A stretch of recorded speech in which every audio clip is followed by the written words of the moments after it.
कहानी की शुरुआत में हमें एक आइलैंड दिखाया जाता है जहां दुनिया के सबसे अमीर और ताकतवर लोग एक खास रेस्टोरेंट में डिनर के लिए इकट्ठा होते हैं। ये रेस्टोरेंट उन अमीर लोगों के लिए है जो अपनी दौलत से ऊब चुके हैं और अपनी जिंदगी में कुछ नया और रोमांचक तलाश कर रहे हैं।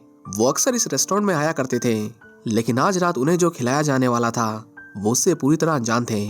इस रेस्टोरेंट के शेफ जूलियन स्लोविक अपने मेहमानों को एक खौफनाक कहानी साझा करते हैं। वो बताते हैं कि कैसे उन्होंने एक बार अपने पिता का गला काटकर उन्हें मार डाला और उस दिन को याद करते हुए वो एक खास डिश मेहमानों के सामने पेश करते हैं। डिश को देखकर सभी लोग चौंक जाते हैं क्योंकि उन्होंने आज से पहले ऐसी डिश कभी नहीं खाई थी। फिर हमें दिखाया जाता है कि आखिर ये लोग इस रेस्टोरेंट में आए कैसे। हम एक अमीर नौजवान टायलर को देखते हैं जो अपनी गर्लफ्रेंड मार्गोट को एक खास डिनर डेट पर ले जाने की सोचता है। ये डिनर एक खास रेस्टोरेंट में है जो शेफ स्लोविक के प्राइवेट आइलैंड पर है। टाइलर और मार्गो एक नाव से आइलैंड पर पहुंचते हैं जहां उनके साथ दूसरे अमीर और नामचीन लोग भी मौजूद होते हैं। ये सभी मेहमान बहुत खास हैं क्योंकि शेफ ने आज रात का डिनर बहुत सोच समझकर प्लान किया था। उनकी गेस्ट लिस्ट में एक फूड क्रिटिक और उसका न्यूज़पेपर एडिटर, एक फिल्म स्टार और उसकी असिस्टेंट, 3 बड़े बिजनेस पार्टनर्स और एक रिच कपल रिचर्ड और एनी शामिल है। यहाँ मार्गो और रिचर्ड के बीच एक अजीब सा तनाव नजर आता है, जैसे वो एक दूसरे को पहले से जानते हों, लेकिन दोनों में से कोई भी इस बारे में कुछ नहीं कहता। जैसे ही उनका ग्रुप आइलैंड पर पहुंचता है, एल्सा नाम की एक वेट्रेस उनका स्वागत करती है और उन्हें इस रेस्टोरेंट और इस आइलैंड के बारे में बताती है।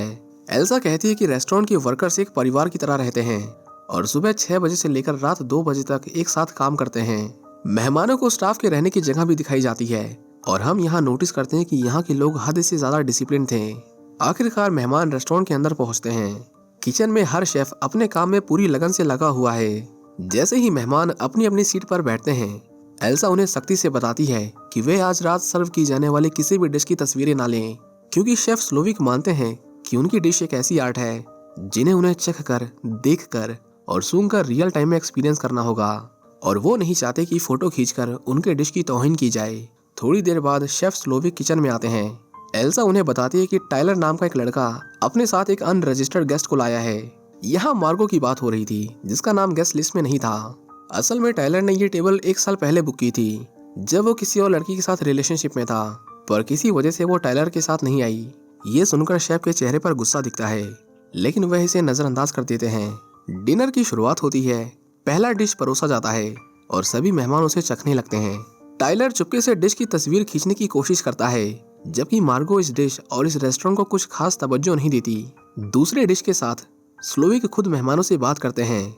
वो कहते हैं कि खाना सिर्फ खाने के लिए नहीं, बल्कि उसे महसूस करने और सराहने के लिए होता है। उनकी बात से सभी लोग गहरी सोच में पड़ जाते हैं। टाइलर, जो शेफ स्लोविक का बहुत बड़ा फैन था, उनकी बात सुनकर इमोशनल हो जाता है, लेकिन मार्गो उसकी फूड को एवरेज और बेस्वाद बताती है। ये सुनकर टाइलर को बुरा लगता है क्योंकि वो इस रेस्टोरेंट और शेफ का दीवाना है। जैसे जैसे रात आगे बढ़ती है, रेस्टोरेंट का माहौल और भी सीरियस और मिस्टीरियस होता जाता है। हर डिश के साथ स्लोविक एक डीप और डार्क कहानी सुनाते हैं। ऐसा लगता है कि हर डिश का एक गहरा मतलब है और वो सिर्फ स्वाद के लिए नहीं, बल्कि किसी मैसेज के लिए तैयार की गई हैं। मार्गो को महसूस होने लगता है कि इस जगह पर कुछ तो अजीब है। वो दूसरे मेहमानों के अतीत को लेकर भी बेचैन हो जाती है, खासकर रिचर्ड के बारे में, जिसे वो जानती थी। इसके बाद मेहमानों को 5 अलग अलग तरह की सॉस परोसी जाती है, लेकिन साथ में रोटी नहीं दी जाती। शेफ स्लोविक का मानना था कि रोटी गरीबों का खाना है। सारे बिजनेसमैन दोस्त इस बात को बेतुका समझते हैं और रोटी की मांग करते हैं, लेकिन जब एल्सा मना कर देती है तो वे धमकी देते हैं कि वो इस रेस्टोरेंट को बंद करवा देंगे क्योंकि उसका दोस्त इसे फंड करता है। एल्सा पर इस धमकी का असर नहीं होता। वो साफ कहती है कि उन्हें वही खाना होगा जो उन्हें दिया जा रहा है। मार्गो, जिसे एक कॉन्सेप्ट बिल्कुल पसंद नहीं आता, खाना खाने से मना कर देती है। स्लोविक उसका ध्यान खींचते हैं और पूछते हैं कि क्या सब ठीक है। मार्गो बिना डरे जवाब देती है कि खाने के लिए यहाँ कुछ खास है ही नहीं। इसके बाद शेफ एक कोने में बैठी अपनी माँ के पास जाते हैं जो अकेले शराब पी रही होती हैं। वहीं मार्गो बार बार एक अमीर आदमी रिचर्ड को देखती रहती है। ये देखकर रिचर्ड की वाइफ एनी को बहुत अजीब लगता है, लेकिन रिचर्ड बात को हंसी में टाल देता है। शेफ स्लोविक अपनी अगली डिश मेमोरी पेश करते हैं और अपने बचपन की एक दर्दनाक घटना साझा करते हैं। वे बताते हैं कि एक बार उनके पिता नशे में घर आए और उनकी माँ को पीटने लगे। जब उसके पिता ने फोन की तार से माँ का गला घोटना शुरू किया तो छोटे स्लोविक ने कैंची से अपने पिता को मार डाला। ये कहानी सुनकर गेस्ट थोड़े अनकंफर्टेबल हो जाते हैं, लेकिन जल्द ही वे इसे मजाक समझकर नजरअंदाज कर देते हैं। इसके बाद सभी को टाकोस परोसे जाते हैं। हर टाको पर एक तस्वीर छपी होती है जो मेहमानों की जिंदगी की गहरी यादों को सामने लाती है। फूड क्रिटिक के टैको पर उन रेस्टोरेंट की तस्वीरें थीं जिन्हें उसने खराब रिव्यू दिए थे। फिल्म स्टार के टैको पर उसकी सबसे बड़ी फ्लॉप फिल्म की तस्वीर थी। वहीं बिजनेसमैन के टैको पर उनकी इलीगल बैंक अकाउंट की जानकारी थी। ये देखकर बिजनेसमैन भड़क जाते हैं और पूछते हैं कि उन्हें ये जानकारी कैसे मिली। फिर वो धमकी देना शुरू कर देते हैं, लेकिन एल्सा उन्हें अनसुना कर देती है। एनी के टैको पर रिचर्ड की तस्वीर थी जिसमें वो एक अनजान लड़की के साथ बैठा था। एना उसे जवाब मांगती है, लेकिन रिचर्ड उसे झूठ कहकर इस बात को टाल देता है। टाइलर के टैको पर उसकी ही तस्वीर होती है जिसमें वो चोरी छिपे डिश की फोटो खींच रहा था। वो घबरा जाता है और सोचता है कि क्या उसे माफी मांगनी चाहिए, लेकिन मार्गो को शेफ का सबकी पर्सनल लाइफ को इस तरह एक्सपोज करना पसंद नहीं आता। वो खाना वापस भेजने की बात करती है, लेकिन टाइलर उसे रोक लेता है और कहता है कि बेवकूफ़ी मत करो, मैंने इस दिन के लिए 1 साल तक इंतजार किया और भूलो मत कि इसके पैसे मैंने भरे हैं। ये सुनकर मार्गो नाराज होकर टेबल से उठ जाती है और अपना गुस्सा शांत करने के लिए वॉशरूम जाती है। वॉशरूम में स्लोविक मार्गो के पास आते हैं और उससे पूछते हैं कि वो कौन है। वो बताती है कि वो मार्गो है, लेकिन स्लोविक कहते हैं कि उसे आज यहाँ नहीं होना चाहिए था। मार्गो घबराई हुई अपनी सीट पर लौटती है। स्लोविक अगली डिश अनाउंस करते हैं जिसे उनके स्टूडेंट जेरमी ने बनाया था। पहले तो वे उसकी तारीफ करते हैं, लेकिन फिर कहते हैं कि जेरमी कभी एक महान शेफ नहीं बन सकता क्योंकि उसके अंदर खुद की पहचान नहीं है। वो मेरी जगह लेना चाहता है, लेकिन वो इतना नालायक है कि कभी मेरे जैसा नहीं बन पाएगा। इसके बाद जेरमी कुछ ऐसा करता है जिसे देखकर सभी दंग रह जाते हैं। वो आंखों में आंसू लिए सबके सामने सुसाइड कर लेता है। स्लोविक सबको शांत रहने के लिए कहते हैं और इसे शो का हिस्सा बताते हैं। इस डर के माहौल में रिचर्ड रेस्टोरेंट से भागने की कोशिश करता है। एल्सा ने उसे रोकना चाहा, लेकिन वो नहीं रुकता, जिसके बाद स्टाफ उसे पकड़ लेते हैं और उसकी उंगली काट देते हैं। शेफ वार्निंग देते हैं कि अगली बार भागने की कोशिश करने वालों को इससे भी बुरी सजा दी जाएगी। इस घटना से जहां सभी मेहमान डर के साए में आ गए, वहीं टाइलर के कानों पर जूं नहीं रेंगती। वो इस एक्सपीरियंस को लेकर बेहद खुश था और बिना किसी डर के अपना खाना खाता रहा। उसका अजीब बिहेवियर सबको चौंका रहा था, लेकिन असली राज तो अभी बाहर आना बाकी है। कुछ समय बाद स्लोविक मार्गो को किचन में बुलाते हैं और उससे पूछते हैं कि वो सच में कौन है। स्लोविक बताते हैं कि उन्होंने ये डिनर बहुत सोच समझकर और महीनों की मेहनत के बाद तैयार किया है, लेकिन मार्गो की मौजूदगी उसके परफेक्ट प्लान को खराब कर रही है। वो ये भी खुलासा करता है कि आज रात वहाँ मौजूद हर आदमी की मौत तय है। स्लोविक मार्गो को 15 मिनट का समय देते हैं ये तय करने के लिए कि वो स्टाफ के साथ मरेगी या मेहमानों के साथ। ये सुनकर घबराई हुई मार्गो अपनी सीट पर वापस लौट आती है। इसके बाद स्लोविक अपने मेहमानों को सवाल पूछने का मौका देते हैं। एक मेहमान पूछता है कि वो ये सब क्यों कर रहा है। इसके जवाब में स्लोविक बताते हैं कि वो अपने काम और इस रेस्टोरेंट से थक चुका है। उसका पैशन खत्म हो चुका है और इसके लिए वहाँ मौजूद हर आदमी इसका जिम्मेदार है। फूड क्रिटिक्स जो रेस्टोरेंट की आलोचना करने के लिए मशहूर हैं, उन्होंने कई रेस्टोरेंट्स को खराब रिव्यू देकर बंद करवाया है। उसका एडिटर भी दोषी है जिसने उसकी इस आदत को बढ़ावा दिया। रिचर्ड और एनी जो इस रेस्टोरेंट के रेगुलर कस्टमर्स थे, उन्होंने कभी उसके बनाए खाने की तारीफ नहीं की। रिचर्ड कहता है कि ऐसा नहीं है, उसे उसका बनाया खाना पसंद है, लेकिन स्लोविक शर्त लगाते हैं कि वो उसकी बनाई एक भी डिश का नाम नहीं बता सकता। इसके बाद स्लोविक ने उस आदमी की कहानी सुनाई जिसने इस रेस्टोरेंट को फंड किया था। वो आदमी सिर्फ मुनाफे के पीछे भागता था और बार बार रेस्टोरेंट की बुराई करता था। उसे सबक सिखाने के लिए सबके सामने स्लोविक ने उसे पानी में डुबोकर मार दिया। 15 मिनट बाद स्लोविक मार्गो को अपने ऑफिस बुलाते हैं और उससे पूछते हैं कि उसने क्या फैसला किया।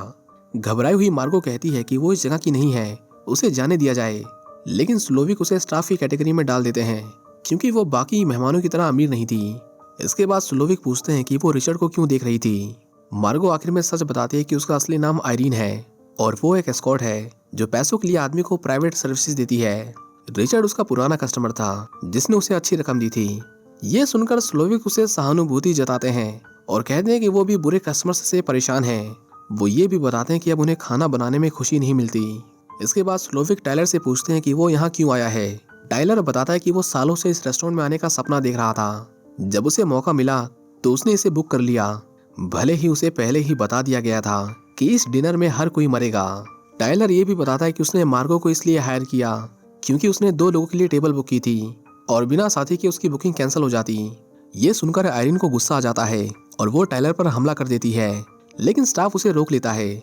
स्लोविक ने टाइलर को अपने स्टाफ में शामिल कर लिया और उसे कहा कि चलो कुछ बना कर दिखाओ। ये सुनते ही टाइलर रोने लगा, जिससे पता चलता है कि वो मेंटली अनस्टेबल था। उसके हाथ कांपने लगते हैं, लेकिन वो किसी तरह एक डिश बनाकर स्लोविक को सर्व करता है। स्लोविक उसे टेस्ट करते हैं और कहते हैं कि उसने आज से पहले इतना घटिया खाना नहीं खाया। वो उसकी डिश को टाइलर्स बुलशिट नाम देते हैं और उसके कान में कुछ ऐसा कहते हैं जिसे सुनकर टाइलर अंदर से टूट जाता है और रोते हुए वहां से चला जाता है। थोड़ी देर बाद स्लोविक मार्को को बुलाते हैं और उसे उसकी फाइनल डिश तैयार करने में मदद करने को कहते हैं। वो उससे एक बैरल लाने के लिए कहते हैं। डरी हुई मार्गो उसे उल्टा जवाब देने ही वाली थी कि तभी वो दूसरे कमरे में टाइलर की लटकती हुई लाश देखती है। हालांकि उसे उसकी मौत का कोई अफसोस नहीं होता, क्योंकि टाइलर एक सेल्फिश आदमी था जिसकी नजर में लोगों की जिंदगी की कोई कीमत नहीं थी। वो बैरल लाने बाहर जाती है, लेकिन बैरल लाने की बजाय मार्गो स्लोविक के ऑफिस में जाने का फैसला करती है। वहां उसे स्लोविक की तस्वीरें और न्यूज़पेपर कटिंग्स मिलती हैं, जिसमें उसकी अचीवमेंट और उसकी डिशेस के बारे में बड़े बड़े आर्टिकल लिखे हुए थे।